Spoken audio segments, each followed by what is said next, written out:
everyone. I am Ashley Watts. I am the president and CEO of the Kentucky Chamber of Commerce, and I have with me today Nick Rowe, the president of Kentucky American Water in Lexington. And Nick is serving as the chair of the Kentucky Chamber of Commerce this year. And we are so excited to be joining you all virtually during these NTI days to talk to you a little bit about what the business community does here in Kentucky, how we got to our roles, and really kind of just a little bit more about the business community during all of this crisis. We thought it'd be a great way to get you guys a little bit more informed of potential jobs. And so we're excited to just kind of chat with you for a few minutes today. So thank you, Nick, for joining us. Yeah, thanks for having me. Great. I think Nick and I are both graduates of Kentucky Public Education. I grew up in Hardin County in Elizabethtown, and Nick grew up in Bowling Green, and we have both raised families here. He has 2 daughters. I have a son and a daughter. And so I think education really is first and foremost our priority. And really the one thing that at the Kentucky Chamber of Commerce is the top thing that we strive for is a sound educational environment here in Kentucky. So Nick, why don't you tell me a little bit about yourself, your background, and really how you became the president of Kentucky American Water? Yeah, thanks, Ashley. I think the key point you made there is the fact that we both grew up as Kentuckians. I grew up in Bowling Green, went to Bowling Green High School, came up through the public school system, and both my daughters, who are engineers now, came up through the public school system. So, I always say it's not where you start in life, it's where you finish.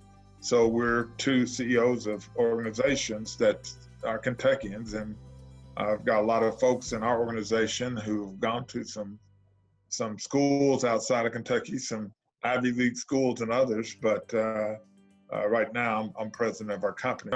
I started in the railroad industry with CSX Industry in Huntington, West Virginia, American Waters in 46 states. I moved all around the country during my career, traveled abroad some, but glad to be back in Kentucky since 2015.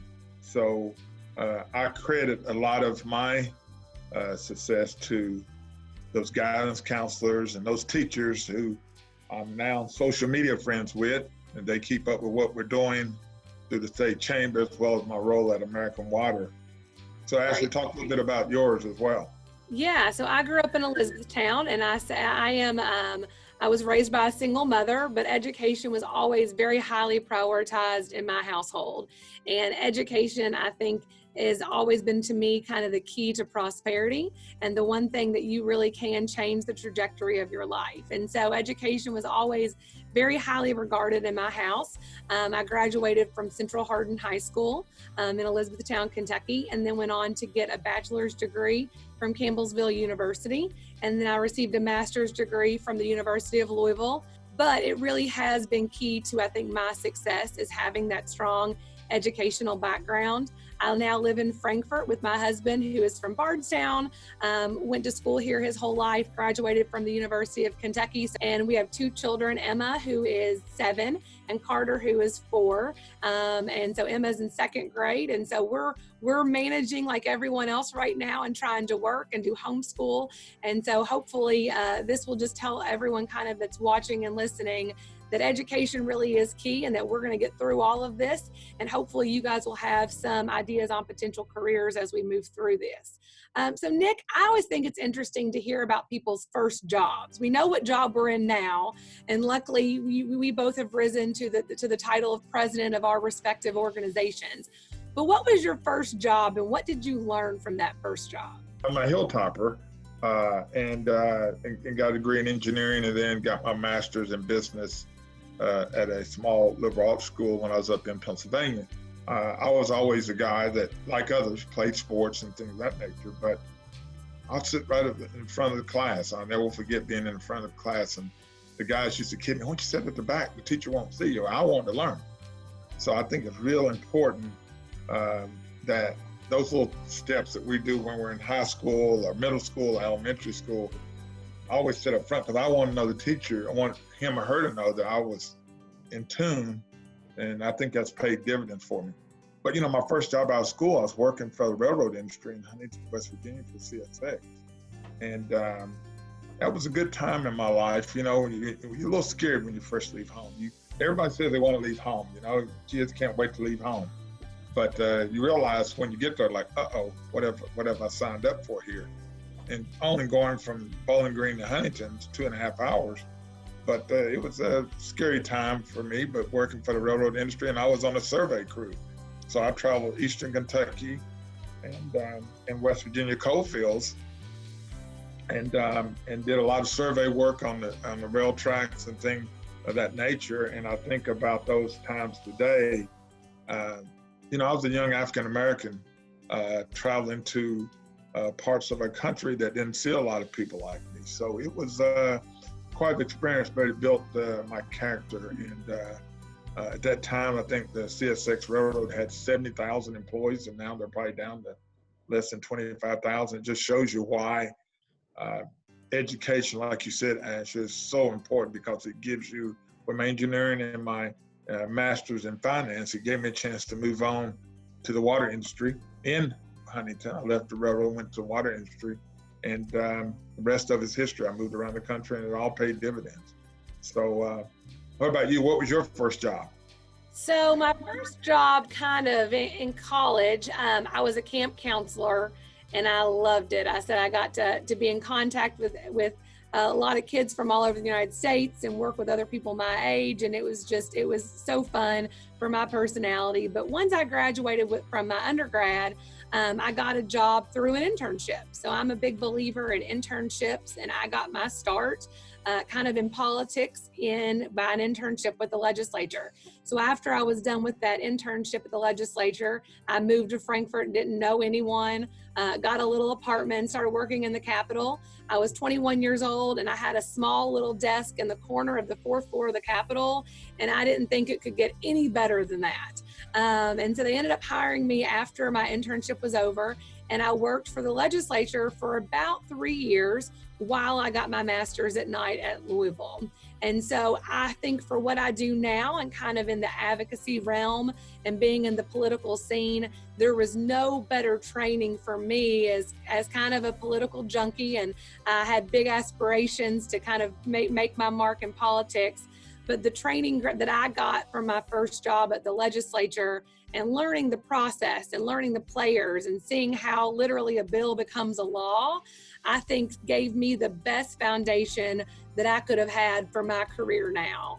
And kind of managing different personalities and working with political figures from all over the state. So I still think that those 3 years of the legislature, when I was right out of college, was some of the best times and really the best training that I had. And I joke, I came to the Capitol at 21 years old as an intern, and really I've never left. I've been here in Frankfort ever since, and I still go to the Capitol many days for my career. So that's kind of my first job, and it led me to move on through various associations to finally end up here at the Chambers. Think about it, Ash. I think both of us, you never know where you're going to end up, right? I mean, you have this idea when you're in high school or what you want to be and what you want to do. And sometimes it follows that path, sometimes it doesn't. But I think the key there is to position yourself to have some flexibility to maneuver whatever that environment brings you. Yeah, we're in 46 states, and we run 16 military bases. We have 7,000 employees, and we've got chemists and engineers and accountants, government affairs folks, attorneys. But we got folks from every different field. So it's given me an opportunity to grow and develop. I think about this little country boy from Bowling Green, Kentucky that's moved all around the country and taken on all these different roles. But I never, I always dream big. I think when you're in high school and middle school, you got to dream. You got to think about doing something with your life and making a difference in other people's life. And I've been able to do that. But I think sometimes when you're in high school, middle school, you want the roadmap to be perfectly drawn out for you. It doesn't kind of work like that sometimes. The key is to pay attention in school, make the best grades you can, and do the best you can. Sometimes that's not A's, all A's. I was valedictorian in my high school class with a 4.0 grade point. But everybody can't have a 4.0 grade point. It doesn't make them any less than what I did. And it's not about me. It's about taking what talent you have and competing and doing the best you can to position yourself for what's coming ahead. And I think that's the key. And again, so many things are going through middle school, high schoolers' mind about what am I going to do? Well, you don't have to have the perfect roadmap, but you've got to focus on getting, as you said, Ashley, doing the best you can. I give a lot of credit to my parents who played a key role, because my generation, probably a lot like now, everybody wanted to play sports, and you were not a really successful person if you didn't play sports. Well, that's not for everybody. Some are sport. My parents were pushing education because they had not received a college degree. They want to make sure us and our siblings did. So I think it's really key to make the best of your talent. And that sometimes those folks who went to college end up working in different positions because they have gotten the trades and mechanics or plumbers, electricians. It doesn't really matter as long as they can take care of their families sometimes. And we've got all those folks working for us at our company. We got plant operators. We got guys and ladies with electrical degrees, electricians who work for us and do some of our technical work. So there's a place for you in our workforce everywhere. And key is to position yourself as a middle or high schooler to enter the workforce with some type of skill set and a mindset and work ethic. Absolutely. And I think another thing that we have in common is hard work, discipline that really got us to where we are. We didn't have, the connections where we were just given a job or our family knew someone, but both of us really have had that discipline growing up through middle, high school, college, to kind of have our eyes set on something and to go for it. So I think that's an important lesson. So you've talked a little bit about American Water. Tell us a little bit about what your company does, and then what does your normal day-to-day look like as a president of a large water company? Well, American Water is the largest privately held water and wastewater utility in the United States. We are, in our minds at least, the water and wastewater experts in the industry. How does drinking water get to your home? Wow, I'm not really sure. Probably through a series of pipes. Pipes. Pipes And all that? through pipes. I have no clue. I assume it comes up through the pump in the ground. Through a filter? Gets to a house with a pump, water pump.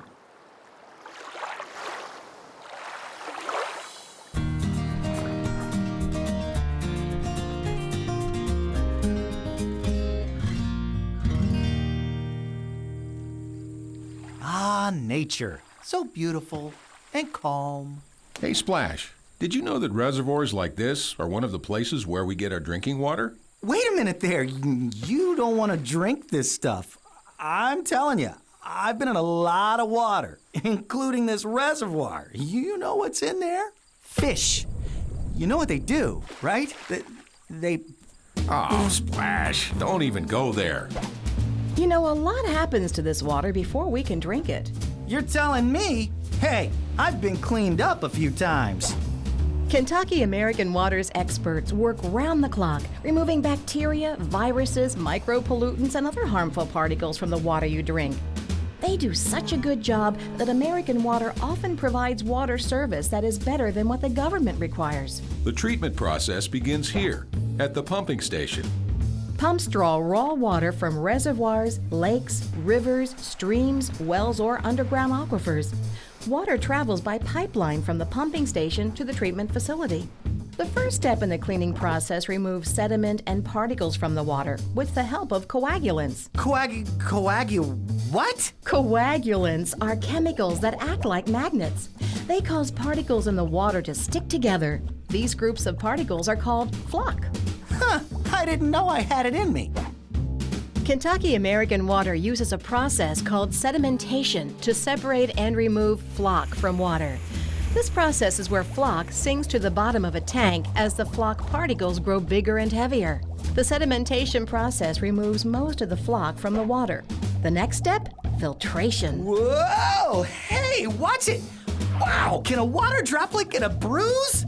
Sheesh! Ow! Wow, I just got pushed through layers of activated carbon, sand, and gravel. Please tell me I'm clean. Sorry, Splash, you're not completely out of the water. You're filtered, but you might be infected with tiny microorganisms. Don't worry, disinfection doesn't hurt. Chloramines are the main way we disinfect water at Kentucky American Water.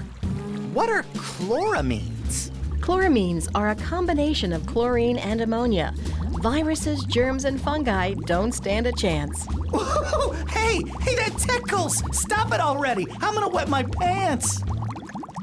Hey, Splash, guess what? You're finally drinking water, ready for distribution to homes and businesses. Are you sure? How do you know? Kentucky American Water certified operators and water quality specialists test and monitor water throughout the treatment process, from source to tap. In fact, we conduct thousands of tests on your drinking water. I'm certified, verified, decontaminized, and feeling fine.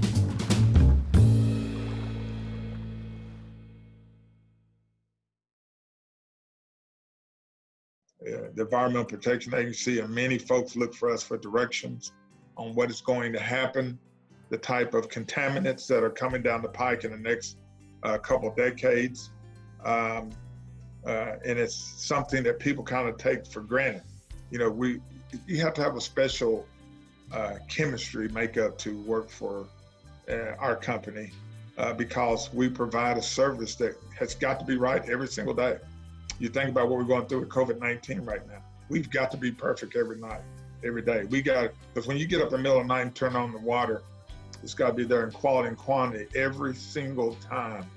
You know, my day-to-day activities is just kind of managing right now through the COVID process, keeping our employees safe, making sure we're doing the right things in our community to be part of that community, making sure we have a good handle on the legislative issues that are happening in Frankfort and here in Kentucky, our other states, legislative bodies, trying to keep an eye on what's going on nationally on the front of what's coming down, what we call emerging contaminants. We're trying to stay 2 decades ahead of what's coming down the pipe, what's going to happen next.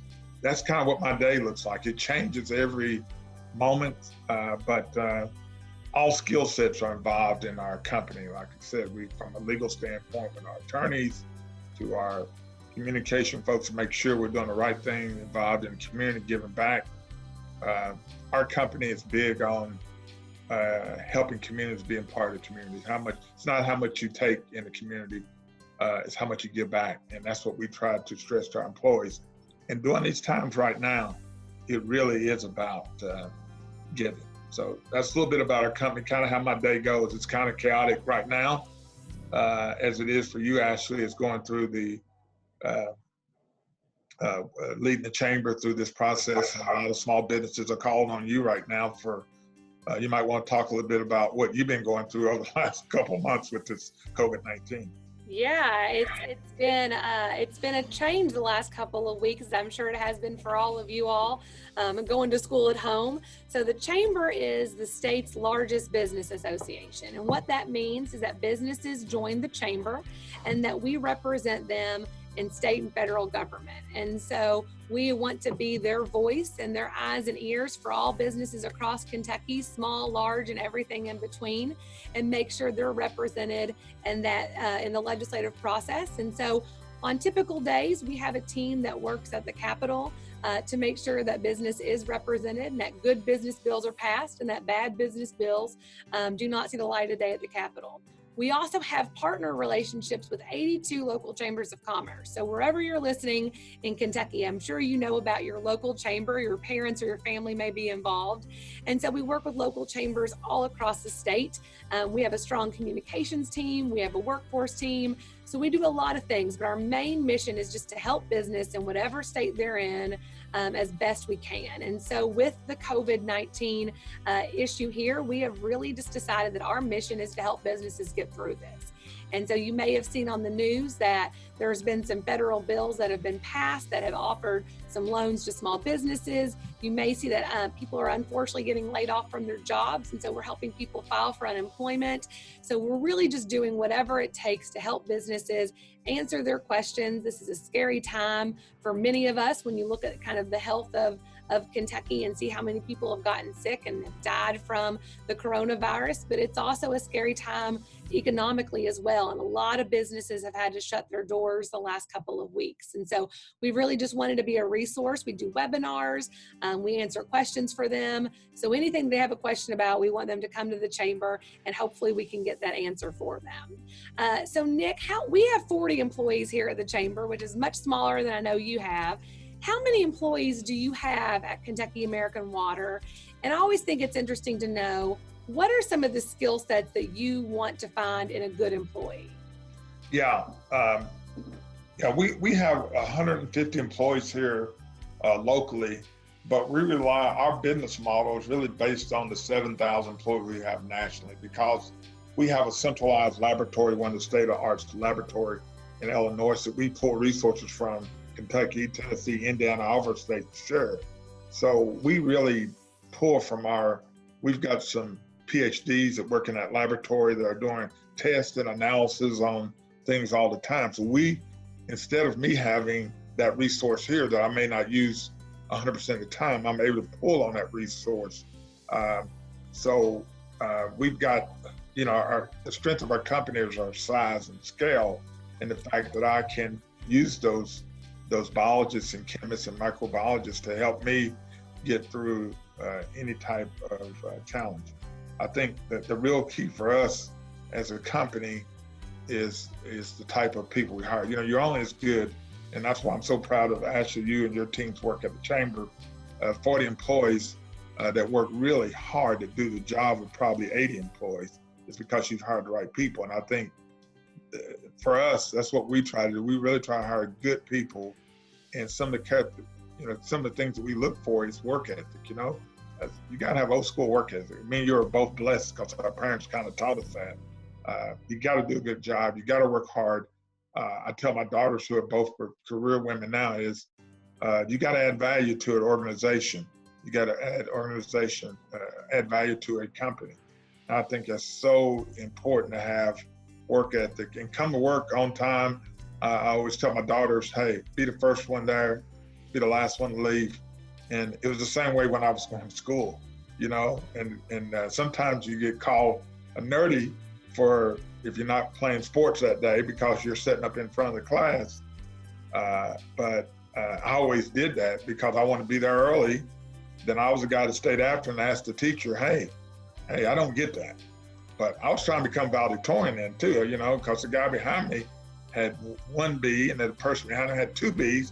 I had no Bs. So it was very competitive. So I was just as competitive in a classroom as I was, on the basketball court or wherever the case may be. So I think that's so important. And all those skill sets that I developed over those years now are paying dividends. And we're using those skill sets throughout our business to be able to relate with people. You got to be a good team player. You got to be able to get along with people.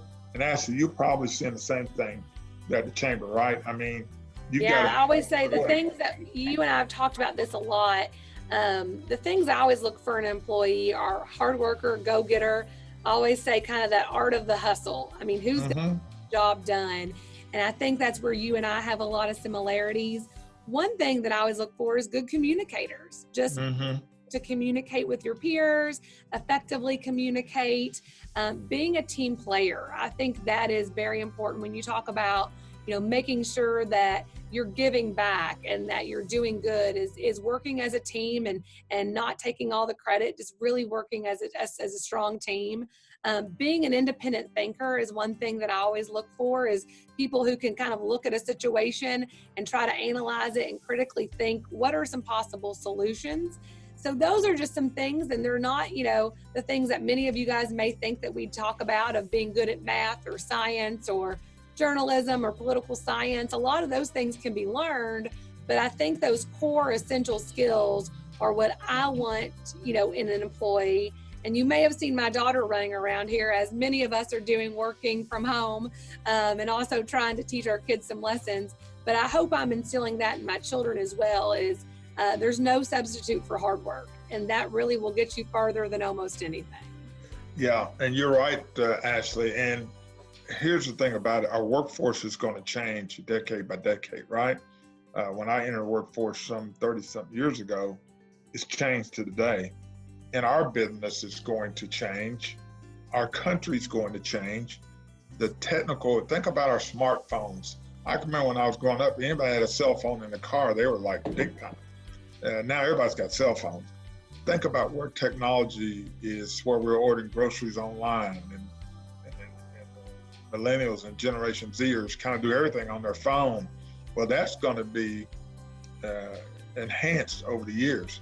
So as we're hiring people today for our workforce, we're hiring people who can be flexible, like you said, can get along with people, can communicate well, because the technical expertise, our business is going to change, our business model. We're looking at flying drones to read water meters. And right now we got people doing that, and we do it automatically through driving through communities and picking up electronic signals, where we used to have to go out to everybody's house.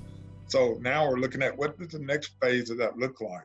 And our treatment plants and facilities are ran by our operators, but they also have to have technical skills because it's all automated. They push buttons to open and close valves and wash filters and things in that treatment process.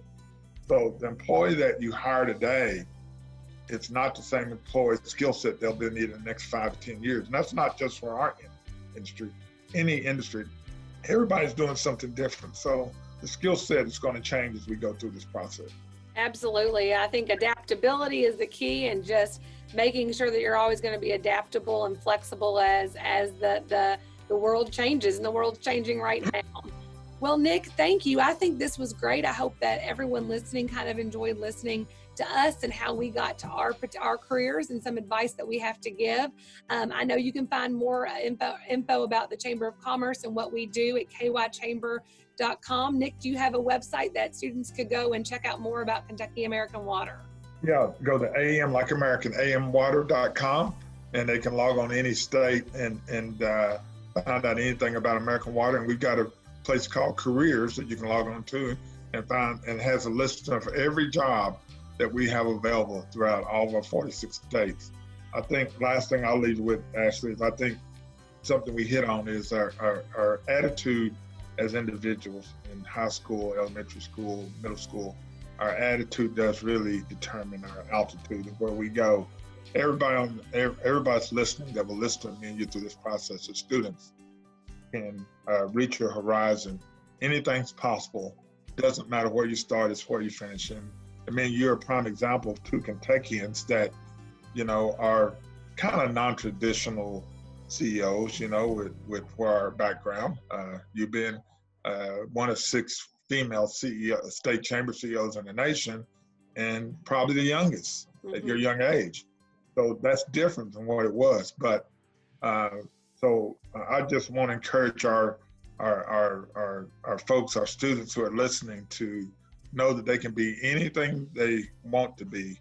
They can go anywhere they want to go, but it will take the hard work and have a positive attitude, because that will determine how high they go in life. So thanks for listening to us today.